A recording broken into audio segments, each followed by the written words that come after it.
Well, good morning, good afternoon, and welcome to this Convocation presentation. I'm Terry McGonigal, helping to coordinate these weekly convocations. We are off to a great start to the fall semester with the discussions that we've had from a variety of people, residents here at Monte Vista Groves Homes, as well as others during September.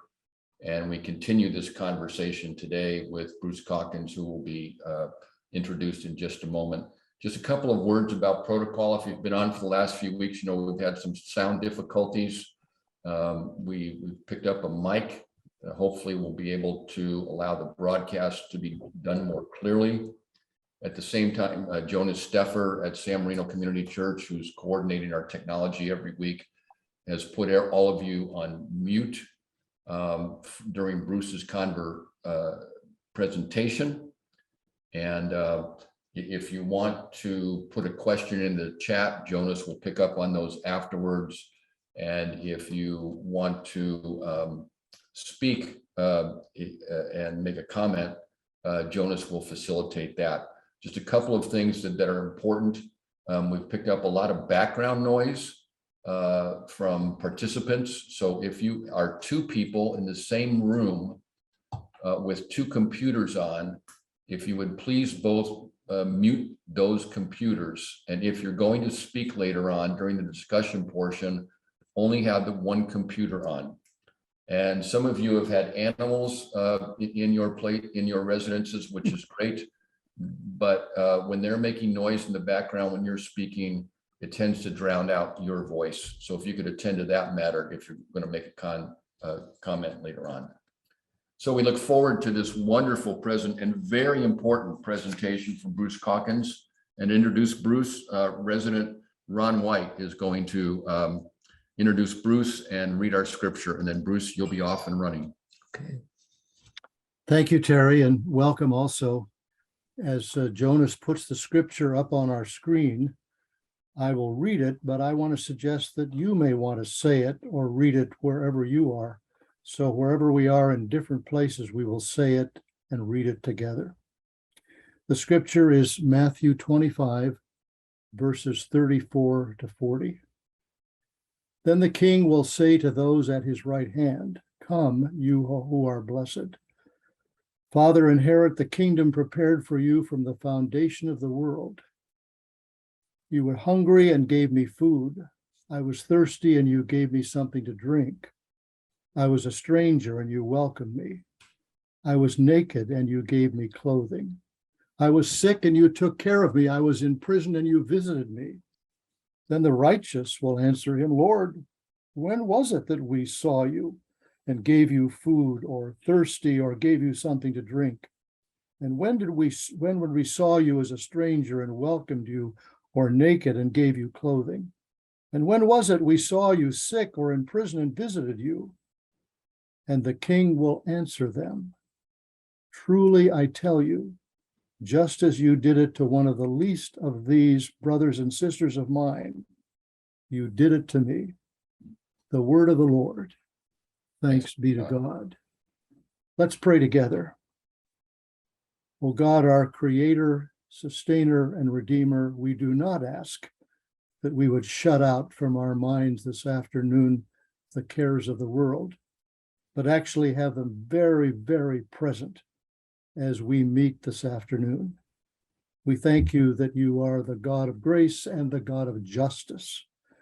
And as we hear our speaker, consider his words and our own response to your call to be disciples, we offer our prayers together. In Christ's name, amen. Amen. My wife Cynthia and I are coming on now our 4-year anniversary of being residents of Monte Vista Grove.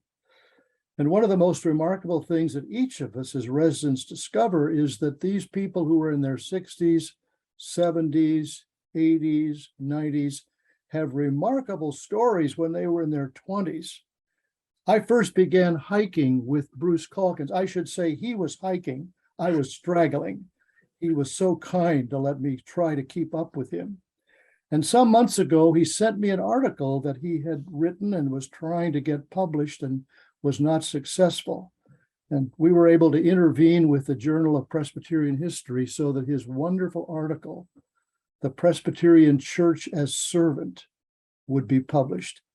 If I were to say one thing about Bruce that I learned on that hiking and have learned ever since, the through line in his life is his commitment to social justice. Let's hear him tell his story when he was in his 20s. Welcome, Bruce. Thank you, Ron. And I thank Dean Thompson and you for suggesting and recommending and encouraging and helping me with putting these thoughts and this story together in this way. Thank you. So my offering today is a story. It's just one event in a 400-year history on this continent of Blacks and other races having been used and abused. It's also a story about the Presbyterian Church and how the Presbyterian Church helped the Student Nonviolent Coordinating Committee, shorthand called SNCC. They helped them in 1964. And it's also about how SNCC helped the church. It went both ways.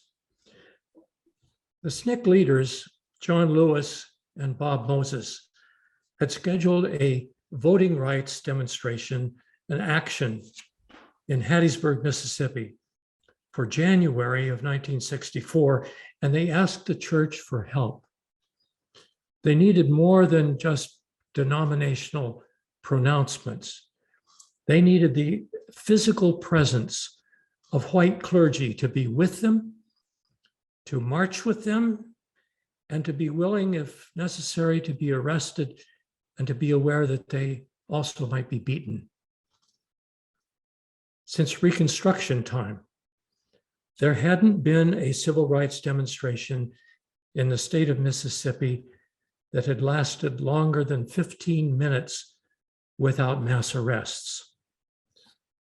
And the only demonstration, if the only demonstrators for this January one that SNCC was asking help for, if the only demonstrators were SNCC members and members of the Black community in Hattiesburg, then they could expect that there would be loss of jobs, loss of homes, arrests, bombings, and killings. Same as usual. So the SNCC leaders had done their homework. They had read the statements about voting rights from the National Council of Churches, from the Presbyterian churches, and from other denominations. And now SNCC was asking the church to walk the walk. So SNCC sent a young man named Gerard to the God Box, 475 Riverside Drive. All the denominations had already affirmed the right to vote, but some congregations in all the denominations would threaten to reduce their giving or end their giving if the denominations supported demonstrations. The National Council of Churches was already planning to support a program called Mississippi Freedom in the summer of 1964. And it was much politically safer for denominations to follow the lead of the National Council of Churches rather than to make commitments on their own. The first response from the National Council of Churches was hesitant. They said, we are working to support the Mississippi Summer Program, and we want to put all of our focus there. And individual congregations, individual denominations were following the lead of the National Council of Churches. In effect, they were saying, not now, and not if it's only us, if we're the only ones.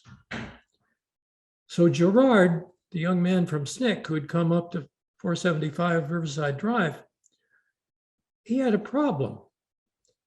He didn't know how churches and how denominations made decisions.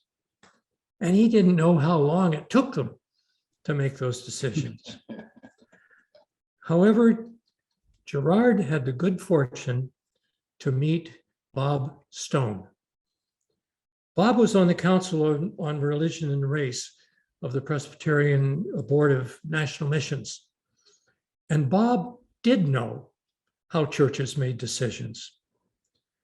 By the way, Bob Stone is a former resident of Monte Vista Grove, and shortly before his death here, he and his wife, May Gautier, had moved into Monte Vista Grove. Well, Bob knew the suffering that would occur if the churches of the North didn't show up. And he also knew that a delayed decision would be a missed opportunity for us to do what we said we wanted to do. And Bob also knew that none of the denominations would decide independently to ask volunteers to go down to Hattiesburg within 2 weeks. So Bob talked with the executives of the Board of National Missions. He explained the urgency, and he asked them to make a tentative commitment. He said, if other denominations agree to ask clergy to volunteer to go, will we do the same? And the Presbyterian executives said yes. Then Bob went to the Methodist Church and he asked those executives the same question, and he got the same conditional response. And then he went to the Lutherans, the Episcopalians, and others, and they all agreed. And the National Council of Churches agreed to send their lawyer down. So Bob contacted all the executives again, got on the phone, called them up, and said, everyone agrees. Let's go. Let's get on the phone and recruit volunteers. The demonstration starts next week. Well, it's at this point in the story that I come into it, because I and 3 other Presbyterian clergy had been meeting with Bob Stone, and we'd been hearing about what SNCC was planning and how urgently they needed white clergy down in the South to be with them as a defense mechanism, persons. And he also was talking about the difficulty of getting churches to agree to go. So finally, the decision had to be made by us that in less than 2 weeks, this demonstration was going to start. And so the 5 of us had to decide, if others go, will we go? And if no one else goes, will we go? And it didn't take us long to realize that, in effect, we had already made that decision that we would go. Our main emotion was fear. After all, we were Presbyterians and we were used to making decisions in a more cautious way. But with reluctance, our wives also supported us, and at least that's what they said. And by the way, just yesterday, I was on the telephone talking to my oldest son, David. He said he was 7 at the time this happened, and he said something that I had not known at all. He said he remembered when I got in the car to go. He said, Mom was holding my hand, and she said to me, remember this. Well, he sure did. So all 5 of us piled into a station wagon and headed south. Bob Stone recommended that we put $2 in our sock, hide it away, and bring a toothbrush because we would probably be arrested. As we continued south and as we approached Birmingham, there was a sense of dread. We drove past the 16th Street Baptist Church. Just 4 months earlier, the church had been bombed. 3 young girls were killed. Scaffolding was up around the church where they were working to repair the broken windows and the stained glass windows that were there. Suddenly, everything that we had come for seemed more real, more horrible, and more necessary. One of us said what all of us felt: let's get out of here, meaning out of Birmingham. And we drove on to a motel in Meridian, Mississippi, because we wanted to get up the next morning and be in Hattiesburg before noon. So in the morning, we got up, we threw away any aspirins and vitamins that we had, because we had heard that a SNCC member had been arrested for drug possession because he had a small aspirin bottle in his pocket. Well, Don Morse, one of our members who went, kept his pills for to prevent his ulcer, and we expected him to have trouble. So we wrote down the name of the pills, his prescription number, and the description of the pills to be able to testify if that became necessary. And the closer we came to Hattiesburg, the more stops we kept making for restroom stops. And Bob Stone said, well, I'm going to blame all these stops on the coffee. We were willing to go along with that. We thought that if we entered Hattiesburg from the north with our New York license plate, that we might be stopped for a traffic violation. So we drove past Hattiesburg and then came up from the south, assuming that would help us, even with our New York license plates. And we were pleased to discover over the first few days that there were 50 Northern clergy who had responded and who had come down there. The denominational executives had kept their promise that they made to Bob Stone and to each other.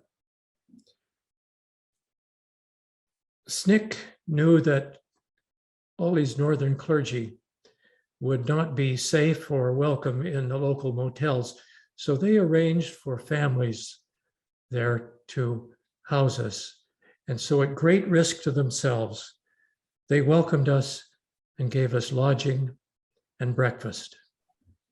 And it was a risk. The police kept watch on some of these houses. And in one of the homes in the afternoon, when activities have slowed down, a teenage boy was in his backyard with a BB gun shooting at tin cans. And he was arrested for shooting with intent to kill.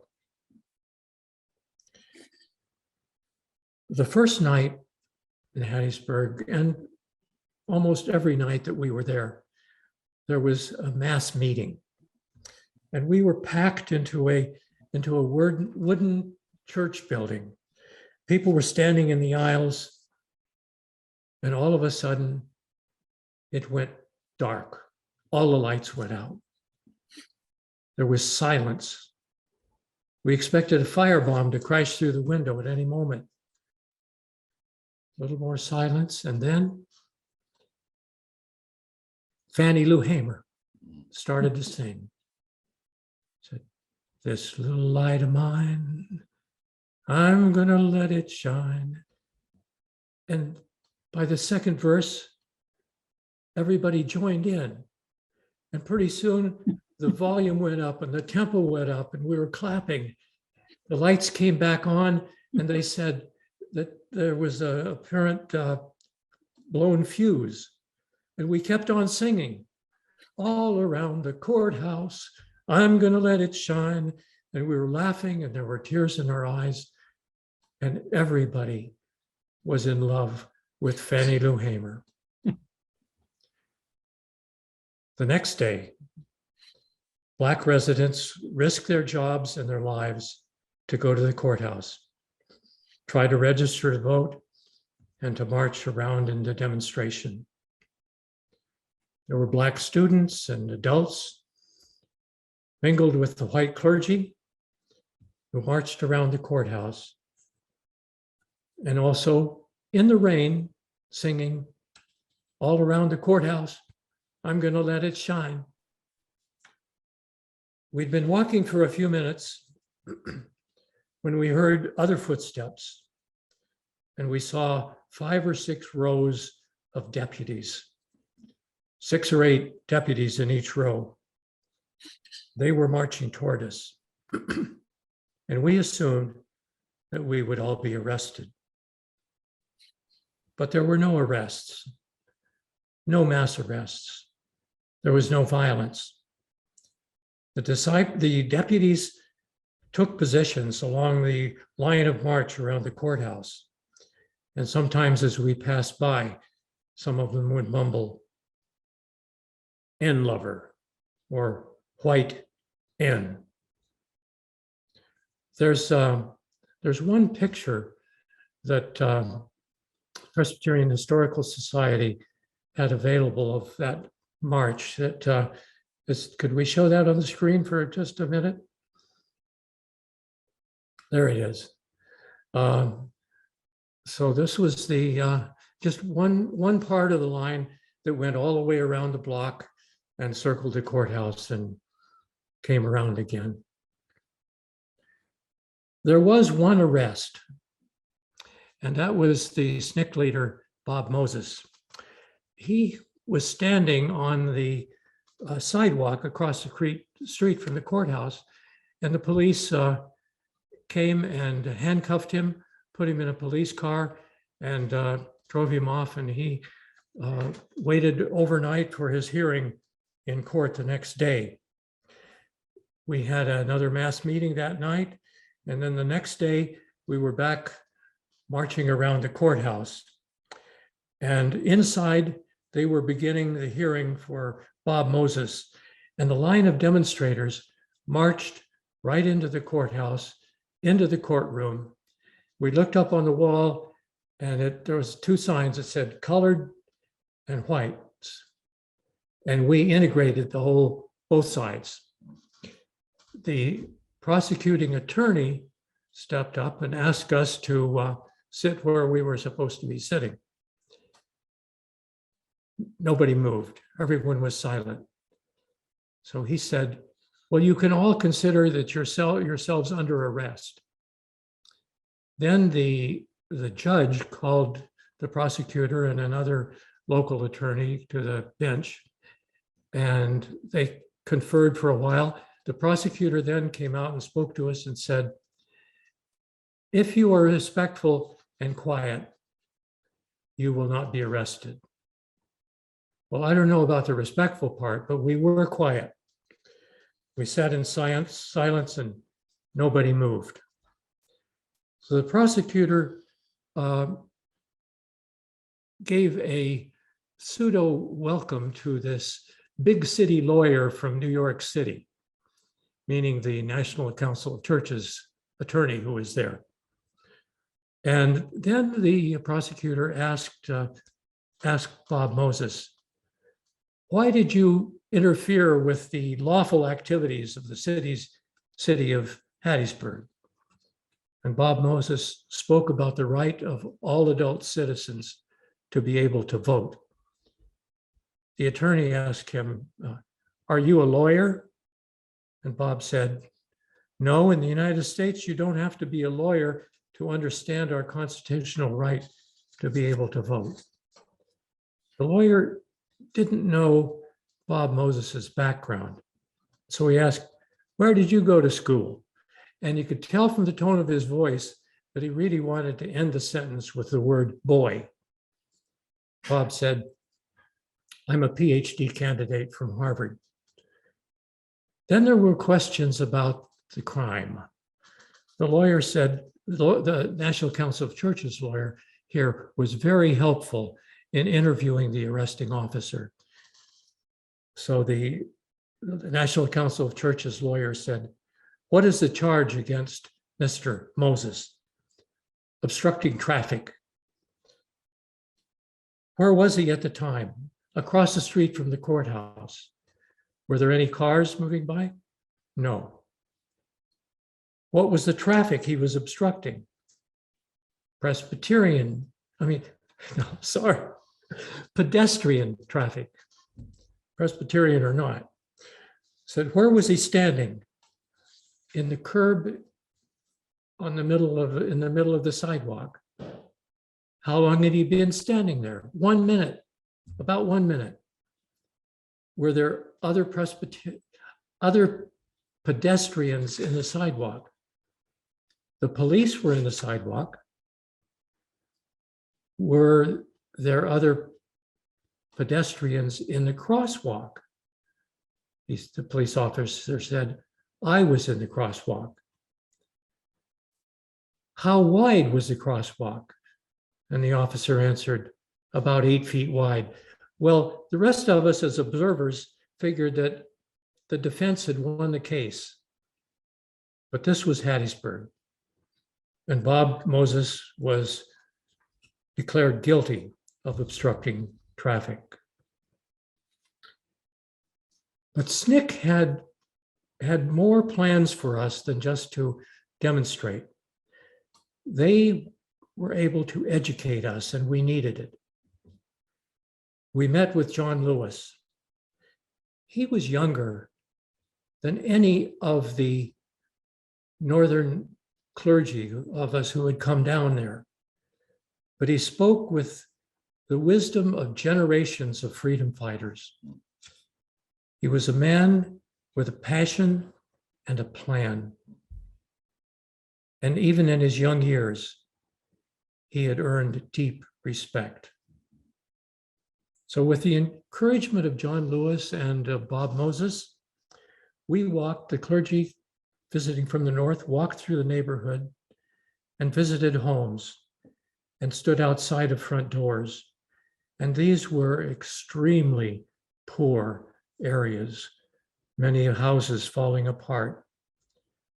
We invited the residents to come to the mass meetings, and the SNCC members explained the voter registration process. SNCC, as part of our education, also assigned the clergy in small groups to meet in different places with small groups of young people. We saw and heard the pain and the courage of local students. There was one teenager who said, "They treat me like a dog." Well, the strategy of the Hattiesburg officials had obviously changed. Instead of arrests and beatings, they would just wait until these northern clergy go home, and then they'd crack down on the Black residents, and especially the ones that marched around the church and tried to register to vote. So we got on the phone and we recruited 20 more clergy to come down and replace us. And this continued for more than a year. Clergy and rabbis came to replace those who returned home. The National Council of Churches opened a legal office with SNCC. It was bombed, but they rebuilt and they stayed in Hattiesburg. The next year, Congress passed the Voting Rights Bill. Well, parts of that legislation have been removed now, and voting rights are being reduced. And this little light of mine inspires us, but we need more than a song. because voting is a right of citizenship, not a privilege of race. Well, that's the story of one event in a long history. And I invite your comments and ideas.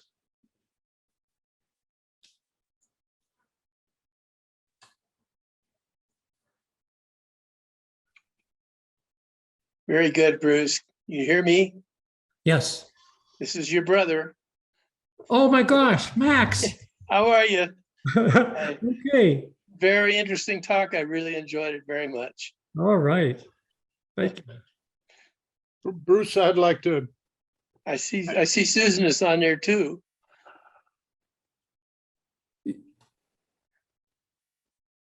My daughter is Oh, on there, yes. Susan. Oh, yes, there's Susan. Yes.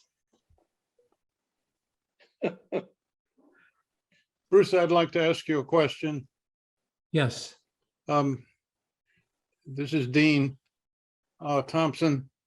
What you didn't tell us today was, due to your modesty, was that you also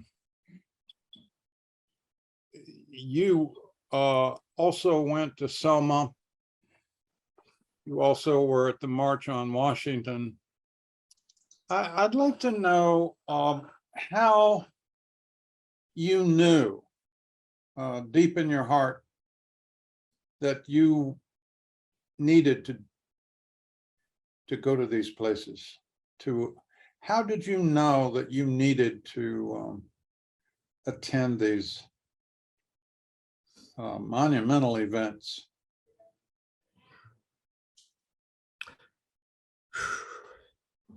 Well, that's a tough question. I certainly knew that that's where I needed to be.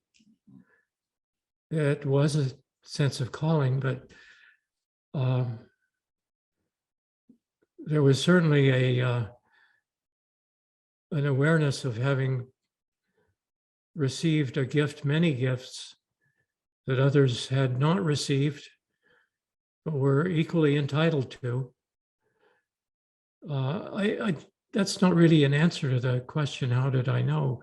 But those were thoughts that I was aware of at the time.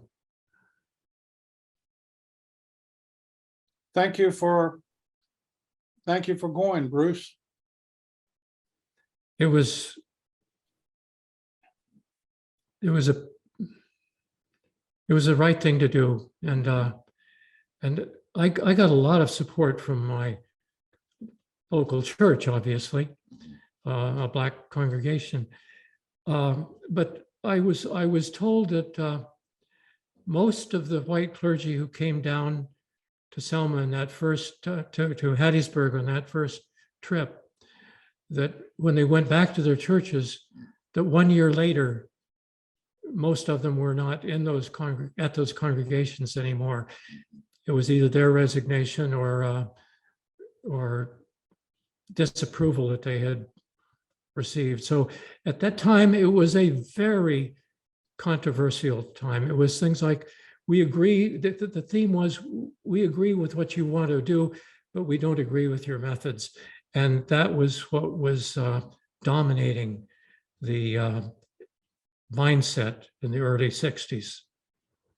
So SNCC helped the Presbyterian Church and other churches tremendously to get us there, not as leaders who were doing things, but as servants who were serving the leadership of others who were in the most danger. Thanks.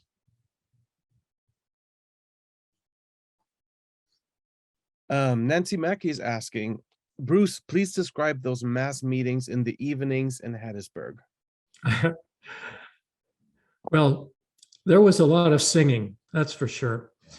And the mass meeting was to orient all the participants to what was going to be happening the next day, because SNCC was ready to make changes and adjustments depending on what was happening. And so they wanted to keep everyone informed and then to sing and to turn out for what was going to be taking place, whether it was in small groups or whether it was marching around the courthouse again. And then Barbara is asking, were the host families who housed you putting themselves in jeopardy from authorities or other community members? Oh, definitely. Well, for the one example was of the teenage son who was arrested for shooting his BB gun in his own backyard at Tin Cans. And I know there were other encounters that we didn't even hear about. But yes, they were putting themselves at risk because just living down there as a Black person, and you were putting yourself at risk by stepping outside the expected norms and activities in any way. We know what happened to many of the young males in the South.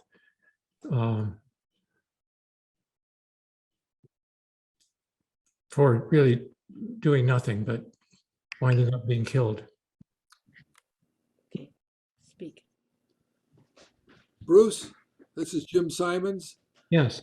I have a question about how you felt the structure of the Presbyterian Church reacted and supported or not supported what you were doing, because it seemed like in the next year there was a good deal of support for the Selma March, and it has always seemed to me that we always think of church bureaucrats as being people who kind of hang out in their offices and that they're not putting themselves out on the front line, but that in this case, virtually the whole of the church bureaucracy got behind what you were doing. Yeah. Would you say that's true? Yes, that made a difference. And so we were down there in January. In February, there's a picture from that article that shows John Coventry Smith was down there in Hattiesburg as well. So some of our top executives and authorities were down there. That doesn't mean that there's another story though of a problem that we ran into that I guess it's a pretty controversial story in a way, but it's another one where Bob Stone was able to be of help because SNCC wanted to be able to continue this close relationship with the churches. And so they had asked. Nobody else can see that, Donna. Oh, okay. SNCC had asked if they could get an office space somewhere in 475 Riverside Drive, and they'd asked the Presbyterians for it. Now, this again was Gerard, who didn't know how denominations make decisions, and he couldn't get anybody to agree to give them provide office space. He was talking to Bob Stone, and Bob Stone again knows how decisions can get made. He couldn't make it, but he suggested to Gerard, well, if you go to this printer here and print up a bunch of flyers making your request for office space and saying that you haven't been able to get any, and as members are going into the General Assembly, they can pick up one of your flyers. So he did that. And then Bryant George discovered what was happening. Bryant George went out, picked up all the flyers and said, "You've got your office space." So that's how Bob Stone enabled that decision to be made. And again, that was another building of a link. not necessarily voluntarily, but a link that it was helpful to the church and Presbyterians and others. So I think I strayed from your original question a little bit. Oh, you got it. That was it. You did it.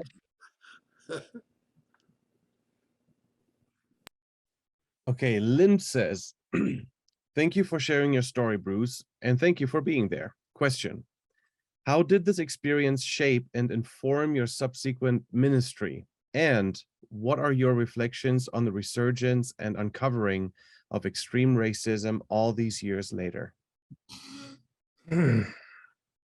Well, to the latter question, it's a dominant theme that in my mind, without very much feelings of optimism or knowledge of what to do about it. On the first question, would read the first question again? The first question is, how did this experience shape and inform your subsequent ministry?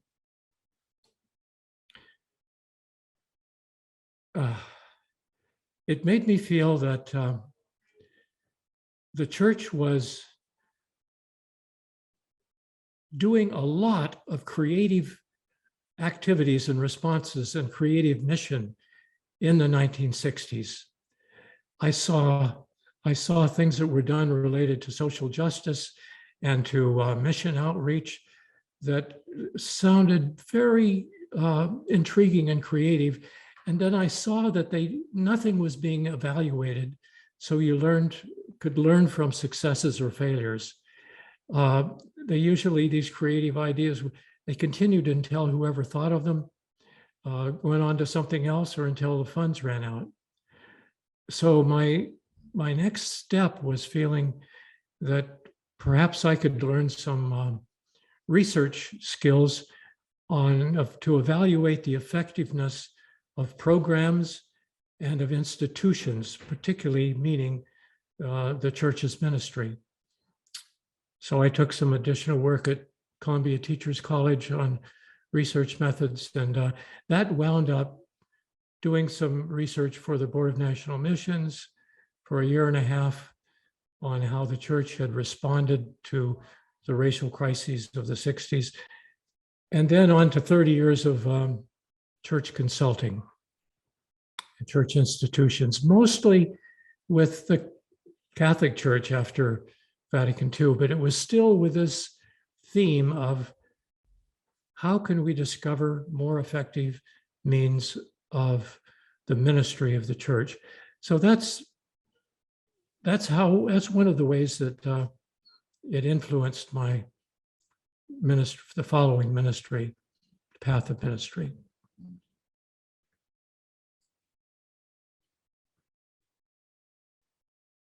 May I ask a question, Bruce? Tom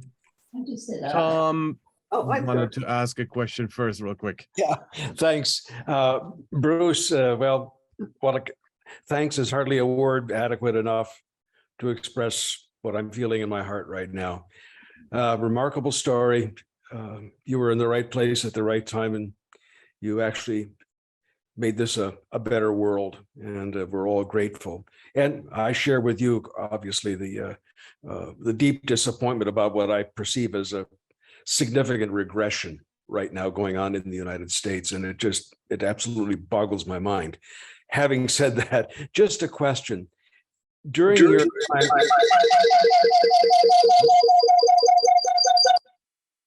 hello. Okay. Whoa, what's his? We don't have anything else on. No, nothing else is on. Bruce, during your time in Hattiesburg, did you meet any, quote, white people from Hattiesburg on the sly or whoever were in some ways supportive? Were there any indications that there was an indigenous white community in Hattiesburg that was sympathetic? No, I didn't directly at all. I did hear that a white Catholic priest was supportive, but that he couldn't say anything or do anything. I didn't have any other contact there. I'll add one other thing. You know, we decried sometimes the bureaucratic weight of like 475 and all of that, but clearly your experience there was an affirmation of what can happen when people are connected to each other. Sadly, in America here, politically and think religiously and denominationally, we're all just scattered. And Yeah. it's exceedingly difficult now to talk to one another across boundaries. Yeah. You know, before the next question or comment, let me add one other thing that relates to Bob Stone. He, right after the church bombing in Birmingham, he went there. He wanted to see what should be the response, the immediate response to the church. He also picked up some of the broken glass from the stained glass windows, and the big face of Jesus was part of what was blown out in the explosion. And some of those pieces of glass, he later had made had someone professionally put them into a stained glass window. It's a beautiful work of art, circular, which is now hanging in Norman May's front window. And they are planning to return that or send that to the Southern Christian Leadership Conference Museum, the church in Birmingham. I may have gotten a little bit of that wrong, but that's the plan for that. And just another follow through on Bob Stone being a very important part of this ministry of the church at that time. Okay, back to comments. Is not just questions, but comments too. Okay, we have one question from Ron. Then I would say Libby is going next, Robert Reed, and one more from Nancy. Yeah, I want to be sure to hear Robert Reed. Okay. Ron asked, what prompted you to write this article at this time? Well, I'd taken notes early on. That's how I think I was able to remember those stunning details in the courtroom conversation. And I realized I wanted my family to be able to have those notes. I wrote them up, and Dean Thompson felt that that was part of history. It needed to be published somewhere, and Ron White helped that to happen. So was that the question? I think so. I think so. Yeah. What prompted you to write this article? Oh, well, yeah, I just wanted to be sure my family was aware of some of those details. And the other point I wanted to make that was definitely prompting it was that this title of it being the church as servant, because usually the church comes in and say, okay, we're going to help with the planning. We're going to help with the scheduling and give you ideas on how to go about and do that. This time, when it was really effective, the church came in to do what the Student Nonviolent Coordinating Committee said needed to be done. And I thought that was something that historically should be mentioned in part of the church's history. Yeah. Thank you. Libby says, thank you, Bruce. I'm honored to be in a community that you are a part of. Question, with the challenges to voting rights happening now, do you see a need for the same kind of participation, joining protests, etc.? What is needed that we can do? I wish I knew the answer to that, but I could say we could wait till today's comparable student Nonviolent Coordinating Committee tells us what to do. We can't do it all by ourselves, but whatever needs to be done, we can do it acting with others together, but not necessarily as the ones that provide the leadership and the details of the how to do it. But we do need to be there. Obviously, voting is part of it, and a major part.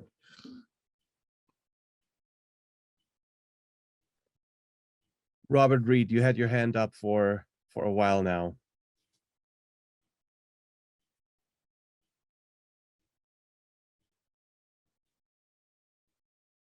Hey, good evening, everyone. Hey, Bruce. Yes. How you doing? Okay. I just want to say I love hearing all the stories and stuff like that we share, like through email, stuff like that. And I always appreciate the format that you just did it to share. You know, they always get. I love getting the insight of how we could always change, like from our past mistakes, and how you could all pitch in and contribute to that change. So I always appreciate the stories. It keeps me going. Thank you. Okay, one more question from Nancy. How long did the cooperation between the Presbyterian Church and SNCC last after Hattiesburg? Oh, well, it was more than 2 years because we kept helping to sustain that legal office, and also for 1.5 years at least, or longer, we kept supplying additional clergy who would go down to basically to assure Hattiesburg and Mississippi that they were not forgotten, that this was not just a 1-week event, but that we were there and continuing to support. So there was actually, it's the best and longest follow-up that I know of in terms of a church's commitment and activity to one specific event and tactic.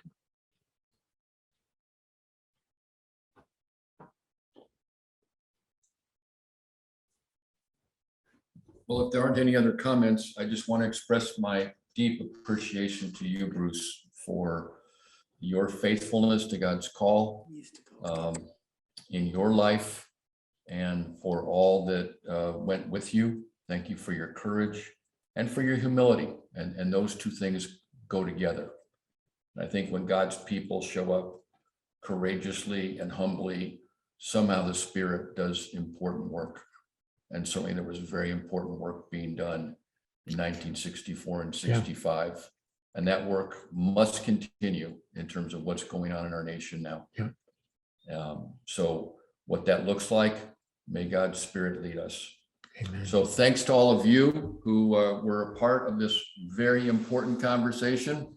And we look forward to seeing you next week again at 4 o'clock on Thursday afternoon for the next convocation here at Monte Vista Groves Homes. Thank you for participating. Thank you, Bruce. And say hello to your daughter for us. Okay. I mean, where has she been? Because we haven't seen her. It seems like it's been a year. What's she doing? Well, as her, okay, am I speaking? Yeah. Okay, as her older brother says, she's putting those criminals back on the streets. But what she's really doing, her our love. I just miss seeing her so much, and she is just you and Linda were just you were an wonderful inspiration parents to her. that led her in her path as a public defender. Yeah, she's wonderful. Bruce, I know we still have a few more moments. We just could. You mentioned your work with the Catholic Church, but I happen to know I heard about the award that Catholic Sisters gave you, the only man ever given an award for the work that you did. This just reveals your heart, brother. Yes. And would you just share what that was about? There was this reunion. What was that about recently? well, I'd worked with about 60 different Catholic religious orders, and one of them here in Orange County, in the city of Orange, the Sisters of St. Joseph of Orange decided, after I'd worked with them for different projects for maybe 5 or 6 years, they gave me the award of Great Men in Community History. All And right. I said I was the only man that had that, but I told them that St. Joseph was a man. And they said I was the only non-Catholic. And I reminded also that St. Joseph wasn't a Catholic either. But anyway, so they gave me their membership pin, and it was just very very wonderful to have been received that way. But And, share what you did, what you did that changed their whole national organization. Oh, I know what you're referring to. Yes, I met with them a few weeks ago, and they told me that they were different now culturally as a community than they had been, because previously they'd been very hierarchical and not with an equality of members. Like their teachers and their nurses were admired, and then some of their sisters were cooks and cleaners, and they never spoke in the meetings. And so I was giving them, they said, I gave them the tools so that they could do what they really wanted to do, and then hear from every sister, every member on an equal basis. So I was just training the facilitators of small groups and the recorders anyway, how to do that. And so they said that has made a cultural difference in them over the last 30 years. And that was good to hear. I think that's what you were asking about. Yes, it just shows the kind of difference that you've made throughout your life and ministry, Bruce. Thank God for you. And we thank God for you and your wife And your dear all Linda. your. But I have to tell you, you are a joy to know, really a gift to know. So grateful that And we we know are you. very grateful for you and your dear wife and I mean, the whole family. Let's just throw in the whole family. But just know Bill and Polly love you very much. Terry, I want to add that next week's program will feature Bridget Green, who is Vice President of Publishing for the Presbyterian Publishing Corporation. And Bridget is also Editorial Director of the Westminster John Knox Press. Great. Thank you, Dean, for reminding us with that last minute commercial. I've been reticent to overlook that, so that there's our program for next week.